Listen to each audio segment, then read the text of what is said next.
Good morning, everybody. Welcome to another episode of Dropping the Gloves. Thanks for joining us here. How you doing, Tim? Hopefully our system doesn't crash like it just did. This Riverside is not working well today. What's going on, Tim? Nothing. No, it was a user error. My fault. I don't know what I did. I knocked my mic loose and it changed off the recording and whatever. But luckily, we didn't get very far. So I'm good. I'm ready now. How you doing, John? I'm good. It's so funny prepping for this episode. Game 2 was a soap opera. So much to talk about. So many different themes and angles and storylines to go over. So I don't want to waste any time and talk about my stinking chickens and your love life. I know you like to blabber around. I'm in love, planning the wedding, all that garbage. Let's get into it, Tim. Can we do it, or you want to just get it out of your system? No, let's do it. Let's talk some hockey. All right, first we got to obviously acknowledge this episode is brought to you by Bet365, proud partner of Dropping the Gloves. Open an account today with Bet365 and bet on a huge range of markets. Whatever the sport, whatever the moment, it is never ordinary at Bet365. Use code HOCKEYCA. Get yourself some money in your bank by betting on some hockey games. Listen to Tim. He said Edmonton was going to win again. Or Edmonton. Wait a minute. You said Florida was going to win again. You said it was going to be a blowout. So we were both kind of right. I said it was a closer game. You said Florida was going to win. Potato. 4-1. Is 4-1 a close game? Empty net. You said high scoring game. I should say that. High scoring. Yeah. Okay. Whatever. Give it to me. I need it. Okay. I've had a long week. Wednesday morning, man. Oh man, we're going on a trip next week to Wisconsin. So there's just a lot of stuff going on, and then it's just busy. It's busy. Anyways, let's talk about game 2. Very exciting. Coming into the game, Edmonton needed to rebound, which is a funny way to say it because they were the dominant team in game 1. They outplayed the Florida Panthers. They played really well. Sergei Bobrovsky stole that game. That's what everybody was talking about.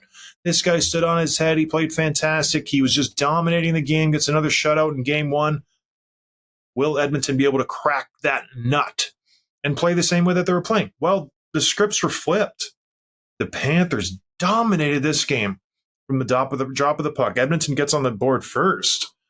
But after that, Tim, it was all Florida all night long, and there's lots to talk about. But let's just start about the start of the game. Are you disappointed by how Edmonton started, or was it like a wake-up call for Florida, do you think? Saying, okay, we got lucky in game 1, let's go.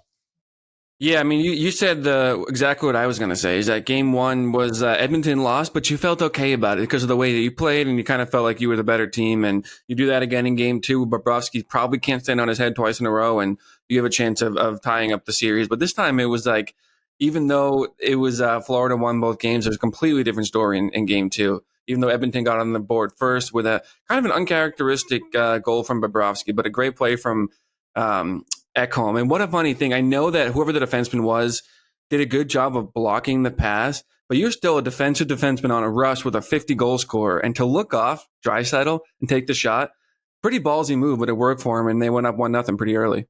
Yeah, and that's when I honestly started to think Florida might get worked, because that was a savable puck. It went right into Bobrovsky's chest, and it kind of snuck its way through. And even throughout the whole game, Bobrovsky looked out of sorts. He was always falling over on his behind, really had a hard time finding his angles, finding himself in the net. So it was an uncharacteristic game from Bobrovsky, but luckily enough, he didn't really have to work much. It was a light workload for the Florida Panthers goaltender. I think the Edmonton Oilers had 8 shots through 2 periods, something silly like that, where they were just completely dominant. And it was the same script as game 1, though. Other than 97 and 29, nobody could generate offense for the Edmonton Oilers. Nobody at all. And the Florida Panthers did a good job on the PK tonight. They did a good job limiting those 2 guys. Draisaitl starts to look a little pedestrian. It's mostly the McDavid show when you're watching these games. When he's on the ice, your ears perk up. You watch him zip around.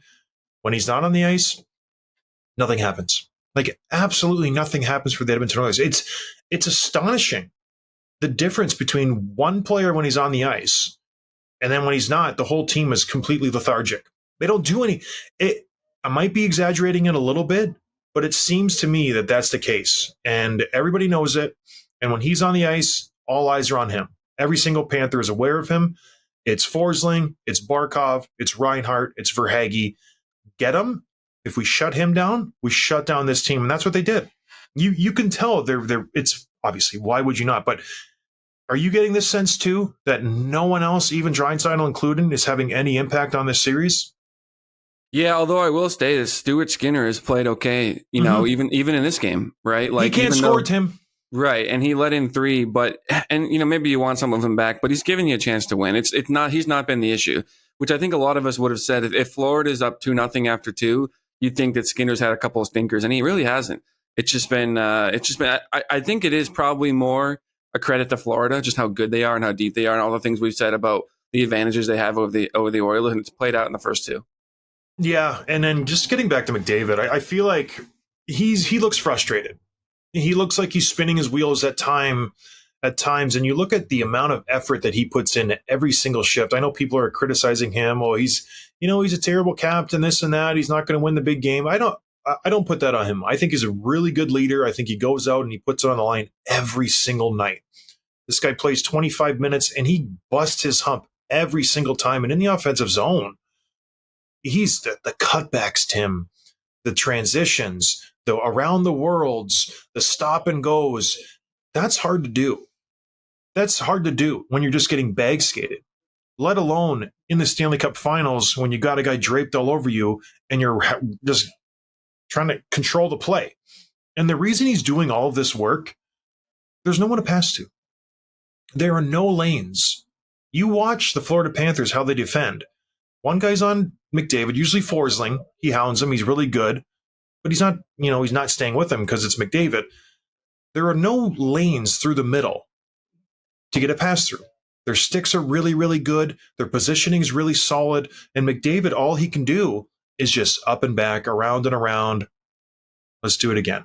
And then finally he gets tired and he just throws it out front and the Panthers pick it off and away we go. So the zone time is there for McDavid. The effort is there. There's no output because no other guys can get open. And where's the Nuge? Where is he, Tim? Invisible. Yeah, don't ask me. I mean, and again, a credit to Florida for Barkov's doing what he did to McDavid, although we'll talk about why he left the game. But there's only so much you can do, and there's a talent level that McDavid and Draisaitl have that'll get them there some opportunities. But like Florida's doing such a good job of shutting down the guys that they're supposed to shut down, because you can't completely shut McDavid down, but you can shut down Hyman with a good game plan. You can shut down the Nuge. You can shut down whoever else, Kane, all those guys. If you have a right game plan, you have the right players, which they do. And now it's a confidence ego thing too. Like they're sticking their chest out when they skate. Like they know they're bigger, they're badder, they're faster, and they know they've got like Edmonton's playbook basically. So it's not going to get easier as the series goes on. And just from the eye test watching the game, the work ethic the Florida Panthers put out, it's more than the Oilers. And it's not McDavid, it's not Draisaitl, it's not Tkachuk, it's not Barkov. Those guys are all working hard. They're trying. It's the second tier of players. When you see Lundell and Verhaeghe and Luosterainen and Rodrigues and all of these guys even going down to their fourth line, it's incredible the back pressure they have, the jump they have on the forecheck. If they turn the puck over, they're not doing the loop. They're stopping and getting on their horse, and they're getting that guy who took the puck from them. It's everywhere on the ice. It's incredible. And that's not something that is a skill. You either just do it or you don't. So when I look at the Oilers, guys like Dylan Holloway, Adam Henrique, McLeod, Kane, Fogle, Janmark, do you ever notice a time when the Panthers are in their zone and they're breaking out and they get caught on the back check? Never. Or they go D to D and the Edmonton forward is just on his horse trying to get that D-man. Do you ever notice stuff like that? It's a good point, and it makes me think, I feel like every year... Every single time Edmonton has the puck, they go D to D. Every single time Edmonton is breaking out of their zone, there's always a Florida guy in their hip. There's always a Florida guy busting his hump to try to get him. Is that coaching? Is that just ingrained in the player, Tim? You tell me why there's a difference. This is the Stanley Cup final. Well, I was going to say, every year we forget how important the fourth line matchups are, because you think of okay, who's won the cup in the last 5-10 years? You think of Ovi and Stamkos and Mark Stone and all those guys, McKinnon, and the incredible offensive efforts they put up. But it's always the third, fourth line matchups. So whoever wins those, A couple of big goals, shutting down, creating pressure, creating turnovers, getting the offensive zone faceoffs, all those little things. And then we go through the summer, start the season, all the guys get the points again, and you forget until the time comes for I would say the conference finals especially, and then the Stanley Cup finals for sure is like, that's where those guys come back in and change series. And right now, Florida is just so much better than what Edmonton has to offer. The Lundells, we talked about that with Jason Gregor, I think. Like, he's so good. He's so good at what he does. Luosterainen, like, he score a couple of big goals a series, and you don't even notice him. He's putting up, I don't know, is he playing 10 minutes a night, if that? But they're big 10 minutes. And then Evan Rodrigues, man. We text about him almost every night now. Like, he's two more goals, and it's apparent that Edmonton doesn't have that same depth. And I thought maybe this year was different, but it's not. Well, let's talk about his 2 goals because they were directly related to Edmonton's best defenseman, Evan Bouchard. Yeah. Edmonton's up 1-0. Florida gets the puck deep. The Oilers gain control of it. And this is a case of expecting pressure due to the Florida Panthers forecheck. Evan Bouchard gets the puck. If this is the regular season, he gets this puck, he corrals it, he takes a beat, and he makes a good pass or a good play out of the zone. He gets this puck in the D zone. He is expecting someone to be on him right away. So he makes a knee-jerk reaction, and he just gets rid of it. He's like, let's get it out of the zone, over the blue, live to fight another day. Unlucky for him, he puts it right on Rodrigues' tape. And Rodrigues doesn't mess around. He's not a goal scorer. He's just throwing the puck at the net. He's throwing it to a spot, and it goes in. Stuart Skinner, good positionally, screened a little bit. He's not expecting a shot there. So Rodrigues gets on the board, 1-1 for the Florida Panthers. And you could sense this game was already over. Like, you could sense it. Florida was dominating. They had the pressure. And then Edmonton takes a 5-minute penalty. Warren Foegele knee-on-knee with Luosterainen, 5-minute major. This game was going to be over. But no. Oliver Ekman-Larsson takes a 2-minute tripping penalty during that power play. I'm like, well, this could be a big moment for the Edmonton Oilers. 4-on-4. You even saw Paul Maurice talk to the ref. He's like, no, we don't want to go 4-on-4. This isn't good for us. We don't like 4-on-4. Let's keep it, let's go 5-on-5. We don't like this. So he doesn't like 4-on-4 hockey, but it didn't happen. They get their 4-on-4. Florida continues to dominate, and it just snowballs from there. And talk about Rodrigues' second goal, because we talk about mistakes that are just knee-jerk reactions. And we talk about mistakes that could be easily changed. This second mistake by Evan Bouchard should never happen. Am I wrong, Tim? No, and it actually reminded me of a Trouba play. And I forget who it was at the time. I think he tried to check on Bennett or Reinhart, but like similar thing along the boards, tried to step up. Actually, Nurse did that in game 1 too. Like, you try to step up, take him out of the play, you miss, he buzzes by you and makes the centering pass. And I watched it happen. I'm like, Rodrigues is driving to the net, like to the middle of the net, through the middle. No one's on him. No, there's nobody on him. And it was, it was a very, very difficult play to make. That tip in was beautiful. Like, Skinner, not his fault either on that one. Like, he's all by himself. He makes the tip in really hard angle off a hard pass. But yeah, that's 2 for Bouchard, where just a mistake turned into a goal. And you do that in the Stanley Cup Finals, a team like Florida is going to turn it against you. Yeah, and it's your best defenseman. Like, that does not happen. Do you see Ekblad making those mistakes? He gets beat by McDavid every once in a while. Doesn't end up in the back of his net. Bobrovsky bails him out, but it should not happen. And we'll touch on Bouchard in a second, because this was an uncharacteristic game from him. But as I watched this game, first period, second period, I just got the feeling it's super similar to last year. Vegas Golden Knights, the Florida Panthers. The Panthers were just really happy to be there. They checked that box. They got to the Stanley Cup Finals. Everybody was injured. They were just out of gas. They didn't know what it takes to be a Stanley Cup winner. And everybody talks about that cliche, well, you have to go there and see what it takes. And I was like, oh, no, you don't. No, you don't. This is a pretty clear-cut answer to that question. Yeah, you do. Florida saw what it took last year. And they went back, they healed up, and then they went back again stronger. They conditioned. Now they're ready for the Stanley Cup Finals. The Vegas Golden Knights got beat down the year before. They come back and win the Stanley Cup. I think the Oilers are getting a taste of what it takes to actually win the Stanley Cup, because they look out of sorts. The intensity's not there for them. They're cracking under the pressure. The pace of play is not there for them for the most part. I think McDavid's playing great. But as a whole, this team is they're hurt, they're overwhelmed, and they can't handle it so far. Mind you, it's only been 2 games.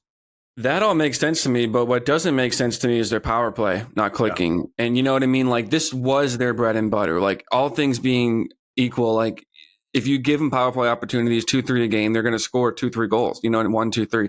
And they're not doing it. They're 0 for 7 on the series now. And if you had said they're going to get 3.5 a game, you think, okay, they're going to score 3, 4 goals, and they have 0. And how much of that is, like, when you watch it, do you see them, like, not finishing chances, a little bit of puck luck, or is Florida just shutting it down?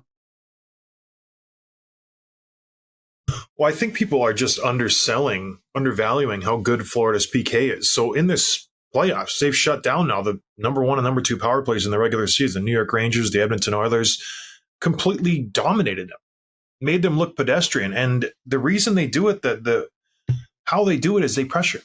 They're aggressive. They don't let you set up as much as they can. Edmonton's obviously a different animal because they're super skilled, but Florida's on their toes. Puck's at the point, they're going at the puck. Puck's on the half wall, they're coming at you. It's down low, they're coming at you. They're not letting you get set up. They're not letting you get comfortable. They're not allowing you to make that picture-perfect play that every team likes to make, because in practice, when a team does a power play, you got lots of time. Let's work on this. Let's work on this. Let's work on this. It's tough to do when there's a guy screaming at you every time you have the puck. You have to make quick passes. So it's working.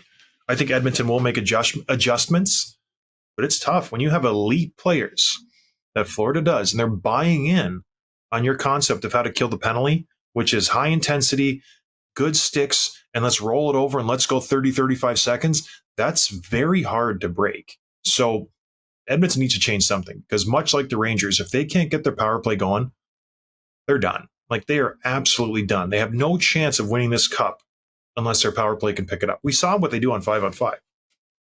They get dominated. So they're not a 5-on-5 team. They need to win the special teams battle. And right now, it is not happening. Talk about the progressions of the periods, Tim. First period, second period, third period. It's astounding how different these teams are in the third period. This has been the story for Florida, especially this entire playoffs. Like, they're usually down or maybe tied, but they're usually losing after the first period. Yeah, they just get better as the game goes on. Second and third, their plus minus is just massive. And so the Oilers right now in the third period are -11. The Panthers are +17. I'm not great at math, but that's a 28 point goal differential. That's a lot. That's a lot. And I think it's a credit to coaching and just you can't understate what it takes to win. When the game goes on, like, every puck battle means a little bit more. And that's where Florida just knows what it takes. And they've been here before. They lost last year. They're not going to let it happen again. And I think a lot of it too is just like I mentioned before, the confidence. Now that they come back and had the better third period so many times, it's mental. They expect to now. You know what I mean? Like, and Edmonton knows that, and kind of they have the reverse thing too. So yeah, again, I've said it before. I just feel like this is going to get even. It's going to get a lot harder for Edmonton to come back the more the series goes on. Well, yeah, I really firmly believe that. Well, obviously, Game 3 is do or die. If they lose that game, it's lights out. They won't have any chance in this series. But a lot of it comes down to conditioning and just, like you said, confidence. But Florida rolls their lines pretty well. Yeah. Like, Barkov, he matches up with McDavid, so he's out there a lot just in a matchup perspective. But at a whole, like, their fourth line gets some good line. They're PKing. They're on the ice quite a bit. So they're fresh. And like they talked about after beating the Rangers in the Eastern Conference Finals, like, they busted their hump this year. So I think that plays a lot in it. And then I think Chris Knobloch, for as much as he panders and says and likes to say, we're going to roll 4 lines, we need everyone to, to pull on the rope to win the Stanley Cup. He knows that that's not the case. He knows those third and fourth lines will get dominated if they play, a full rolling style game where everybody's getting 15 to 20 minutes. So he can't do that. So no offense to McLeod and Fogle and Carrick and Janmark and Perry and Brown and all those guys. Like, they're overmatched in this series. They don't have the depth. It's apparent. I don't know if they're injured or just not skilled enough. But the only way Edmonton wins this series is if the top 2 lines dominate. And right now, that's not happening. But it might change. Things could change. Sasha Barkov, captain for the Florida Panthers, took a dirty hit from Leon Draisaitl in the third period. Like, if you flip the script and you have someone bury McDavid like this, it's just national news. This guy should be suspended 5 games because it's Draisaitl. On Barkov, it's not seems to be getting the severity as I think it should be. He jumped and he elbowed him right in the head. Like, this is the danger. It's a dirty hit. So Barkov left the game, did not return. I think he was probably in concussion protocol. He did practice. So he is skating. That's what you saw, Tim, correct? Yeah, just in the last hour that came out that he practiced this morning, because after the game, Maurice said it wasn't good. Like, I don't know any details yet, but it's not looking good. He was pretty upset. And then yesterday he said he wasn't worse, so that's a good thing. The real assessment will be tomorrow, meeting today. And today he practiced with the team and in his regular spot. So I think there's some speculation that it's actually not concussion related. It might be part of the jaw. I think he's had jaw issues before. He's played with the bubble, and maybe we see him with a bubble tomorrow night. But if that's the case, it's probably better than a concussion related. And then also announced yesterday was that there's going to be no supplementary discipline for Draisaitl, no fine, no suspension. Were you surprised by that? Do you think that's the right call? I'm surprised, yeah. But like, if you're trying to protect the star players, Barkov is one of the star players for Florida. You have to do something. I don't know. It's such a tricky thing because like it's Draisaitl. If this is Connor Carrick or Sam Carrick, or Connor Brown who makes this hit, I think you see a suspension. Yeah, I mean, it's probably suspendable, but I feel like in the playoffs and in the Stanley Cup Finals, the bar has to be so high. Like, it has to be really over the top, egregious, and this was enough, if you go by the rule book. But I'm glad that they didn't throw him, because even it just changes everything. And if Barkov's back, hopefully he is, and he's doing pretty close to what he's done in game 1 and 2. I think it'll be fine. But yeah, I'm glad they didn't suspend him, because I feel like it has to be like really, really over the top bad to suspend someone in the finals. Well, that's the issue. So what if Barkov is out? What if he tries it and he can't go because it is a broken jaw, or there is some issue with some facial structure and he doesn't feel comfortable. So he misses game 3. And then Edmonton wins. And then he misses game 4 because he's still not feeling right. And then Edmonton wins again. This is a huge issue depending on how Barkov returns. And when he does return, I doubt he's 100%. So it does have lasting implications on this hit. So I don't know. I get what you're saying. It's playoffs. You got to suck it up, and it's a hard time to make this call and suspension. But does he get suspended in the regular season, Tim? Yeah, probably. Yeah, probably. So that's the issue there. If we're all for player safety and this and that, I get it. I'm with John you. Scott, what does he know about player safety? Gave out concussions for a living. I'm with you. I don't think he should be suspended because it's a playoffs, but it's such a weird thing. But because it's 29 and because he's a superstar and it's a Stanley Cup Finals, you want him on the ice. I'm just happy because the Oilers fans, they can't complain anymore. So if they lose, it's because they're the worst team, and they are right now. But they're not absolved from any injuries themselves. They got some high profile players who are hurt. Obviously, Darnell Nurse last game, invisible. No one knows what's wrong with him. I don't. You're an insider. Maybe you know. Just sitting on the bench, plays a shift here and there. I think he played less than 10 shifts, just completely gone. I don't know what his deal is. And Evander Kane, not himself. And playing a shift every 3 or 4 shifts he gets out there, but he doesn't have the jump. He's not finishing checks. He's not really making a difference at all. So those two guys they're not factors. And if those two guys aren't factors, you're really in trouble for the Edmonton Oilers, because those are 2 key pieces to this team. So Barkov questionable, Nurse and Kane questionable. Who comes out on top if all 3 those guys don't play? I mean, which player steps up, do you mean? Or well, which team gains an advantage? Like, does Edmonton gain an advantage if Barkov is out? Because he's huge shutting down McDavid. See, I didn't even realize that Nurse only played 4 minutes. Yeah. You're right. Although is he an addition by subtraction? You can make that joke. But yeah, I don't know. The best players being out, which is Barkov. So I think Edmonton does come out on top if all those guys are missing. But I have a feeling most of them will be back. Evander, for example, hasn't been practicing with the team like the entire week, and it's just part of it. I don't think he was terrible all regular season, so I don't think he's the issue. It's Nurse and Barkov. They need Nurse out there. As much as we dog him, as much as he makes bad plays, the guy eats minutes. And basically what you're trying to do is just go out there, not make a mistake so Bouchard and Ekholm can get out there. That's it. That's what the bottom 4 are doing for the Oilers right now. It's the Bouchard-Ekholm show. And everybody else is just trying to go 500. That's it. Don't give up a goal. We're not going to get a goal. That's what we're doing. That's what I did when I played. Go out there, log in 40 seconds and get off. And then you go, whew, I did it. Let's do it again.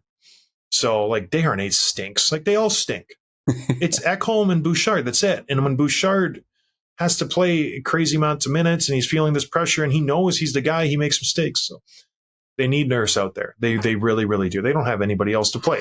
So leaning on that, is it panic time for the Oilers? I think yes. Yeah, I mean, we like we always say, the series doesn't start till the home team loses, which hasn't happened yet. Florida's up 2-0. They're heading back to Edmonton tonight. So you have that going for you, but I feel like you have to be panicking. What is the percentage here? 91% of the time in the Stanley Cup Finals, the team that goes up 2-0 wins the series, and they were the better team. And Florida's the best road team in the league. Yeah. They took 2 out of 3 at Madison Square Garden against the Rangers. They won all 3 games in Boston against that series. Like, everything is pointing Florida. And maybe there's a surprise. Then, statistics like to surprise us sometimes. But right now it's looking all Florida. Oilers have 2 goals in 2 games. Like, I'm panicking, if I'm the Oilers. Everybody's resting on the fact, when they go home, it's going to be different. Home ice advantage. No, I don't think so. I think this series could be a sweep. Unfortunate for us and for everybody watching, but I think the Panthers are just asserting their dominance. They showed it throughout the playoffs, whether it was Kucherov, Pasta, Panarin. Now it's Draisaitl and McDavid. They're making them look very pedestrian. These guys, like, they get 150 points a year, Tim, and they're getting nothing from them. It's crazy how efficient they are. Like, what grade A chance has Draisaitl had this series that he's created? I can't think of any. Like, they're doing a really effective job shutting these guys down. Like, it's amazing. 5-on-5 goals. All of these guys, Kucherov, Pasta, Zibanejad, Panarin, McDavid, Draisaitl. 5-on-5. How many goals have those guys combined for? I feel like if you said 5 or 6, that would be a really 0 low number. goals in 19 games. Yeah, that's crazy. That's incredible stat. So I don't know. Florida's just, I think, showing up right now. I'm sorry if I'm talking over you, Tim. You're a little delayed. I don't hear you talking. But yeah, go ahead. No, I was just going to agree with you. Yeah, it's just Florida's a better team. It's pretty simple. We can talk about the X's and O's and the goalie matchups and shutting down these guys. Top to bottom, they're just a better team. They've been the better team since the puck dropped in game 1. And I think you are going to see a fight back. We can talk about at the end of our show, our predictions for game 3 and maybe 4. But Florida is just right now, they're just another level above Edmonton right now. Yeah, and Edmonton, I don't want to downplay they got to the Stanley Cup Finals. That's good. But they played an LA Kings team that was just not great. They played a Vancouver Canucks team that had a lot of holes, and they almost lost to them. They were down 3-2, and they had to come back and win. So, they haven't really had the test. Florida's beaten 3 teams that could conceivably all win the Stanley Cup. Boston Bruins, Tampa Bay Lightning, New York Rangers. All 3 of those teams were really solid Eastern Conference teams, and Florida just waxed them. Like, it wasn't even close. I think what we're seeing now is just Florida's that team. Like, they really are. We were hoping Edmonton would put up a fight, but Florida's that team. Anything else, Tim, before we jump to game 3 and quick hits? No, let's talk about the quick hits here. The first one, Jim Nill, unsurprisingly, has been the GM of the Year award, which I think we kind of thought was going to happen. Done a lot of things well. Obviously, the Tanev trade at the deadline. He's just built a really good team. And I don't know. Were you surprised by that, or is that with the right pick? I think it was great. Yeah. He's done well in Dallas. Really, the mixture of veterans and youth, I don't think any other team can match that. So he's done really, really solid in Dallas. They just haven't got over that hump. So we'll see what he does next year. More cap space. Joe Pav's off the books. This team's going to be good next year too. Right. The next one, this is interesting. Sarah Velli said on a podcast that about Mitch Marner, he said, quote, "I think the Leafs are going to make a play and they're basically back him into a corner over the next 3 weeks that says, Mitch, it's been great, but we're moving on. So whether it's now or 8 months from now, your time is up." We had talked about this, like, is he going to waive his no move clause, whatever? And do you want to play somewhere that doesn't want you? And I think you had said that why would he do it? But it sounds like they're going to directly say, hey, you're done. Let's end this. Let's move on. So what do you think of that quote? That's ballsy. Yeah. If that's the stance that they're taking, that's I don't think that's ever been taken before. A team telling one of their superstars who is in his prime, Under we're done. contract. Under Yeah. contract, like still for this season. We're done. I think this is a last gasp effort from Toronto to try to get him to waive his no move clause because they desperately want to trade him, but they can't because he doesn't want to be traded. He wants to go to free agency. He doesn't want to leave Toronto, maybe. So this is a last effort of a desperate man saying, no. Whether it's now or in 8 months, we're gone. We're moving on. If I'm Mitch Marner, I say fine. I'm not waiving my no move clause unless he has one or two teams that he specifically wants to go to. Why would you? Because you can hit the open market next year and you can have all kinds of suitors. Imagine him, UFA. Wow, he worked his contract status pretty solid. He's going to be UFA at 26 years old. And the guy's one of the best players in the league in the regular season. So interesting strategy in Toronto. Brad Trevelyan, I don't envy his position. Try to retinker this team and to make it better, which is going to be very hard to do because they are incredible in the regular season and they have that core who is really good. It's some would say unattainable. I don't think there's a trade he makes that makes him a better team by giving away Mitch Marner. No. Poor guy. All right. What's Ovi saying, Tim? He's in Russia playing soccer, drinking vodka. What is he doing? Probably training like a crazy man. Yeah, I mean, obviously the pictures in the offseason, maybe it was even during the playoffs when he's showing up to the plane with his Mountain Dew and Cheetos and all that. And he's never been like a slim guy. Yeah. But he said on summer training, he said, quote, "You go to training, then rest, then another training. I hate it. I can't stand it." And everyone's talking about like he's getting older. The only chance he has is staying healthy, obviously, and a huge part of that is conditioning. Can he keep up with the game to score the goals in order to break Gretzky's record? And this quote doesn't make it seem like he wants to put that work in. Well, why would you? Your team has no chance of winning. They had a really solid year this year. Made the playoffs. That was an exciting thing. You get waxed in the first round. That can't be fun. But like, what do you have to look forward to next year? Honestly. He's 38, going to be 39. I think he wants to be doing two-a-days and on ice and off ice and plyometrics and all that jazz. He's been doing it for 25 years. You want to be at home with your kids. You want to relax. Like you're in the twilight of your career. You want to enjoy life. I still think he's going to play 2 more years. But yeah, that record, Tim, that's tricky. He had that hot streak last year, and we'll touch on it next year. But he's sitting at, 853 goals? What did Gretzky have? How many is behind him? 894, so 41 to go. That's attainable. Yeah. It's attainable. And you know he's going to work. He's just complaining. Summer training is the worst, especially now when there's still hockey going on. You have to go to the gym. It's a lot of mental stuff. But he's got trainers and people who call him like, "Hey, Ovi, come on, let's go." He'll be fine. And they don't hit anymore. So he's got no issues. They're doing their whole offense for him. Like, right. Just go and stand in that one spot and you'll score goals. Like, you don't have to skate at all. The owner has said, all we want to do is get him the record. That's it. We don't care about winning. All right, let's do some predictions, Tim. Get out of here. It's game 3 tonight. Oilers Panthers. Tomorrow night, excuse me. Gosh, this 3-day layoff. It's just, I know. Tomorrow night, game 3. Who are you taking? In Edmonton. In oil country, fans are going to go bonkers. Here's so there's a picture of Barkov at practice wearing his usual white jersey, no bowl, anything like that. He looks normal. And so the quote from Maurice says, quote, "Felt better today, got through skate today as far as I know. He'll get checked after, get him on a plane, get home, get him on the ice, see where he's at tomorrow." Basically he's saying just nothing but no news is good news. So crazy. Yeah, I think you see the Edmonton's best tomorrow night. They know they can't go down 3-0. They're playing in front of their home fans. They know what's at stake. Their back's against the wall, even though there's still potentially 5 games left in the series.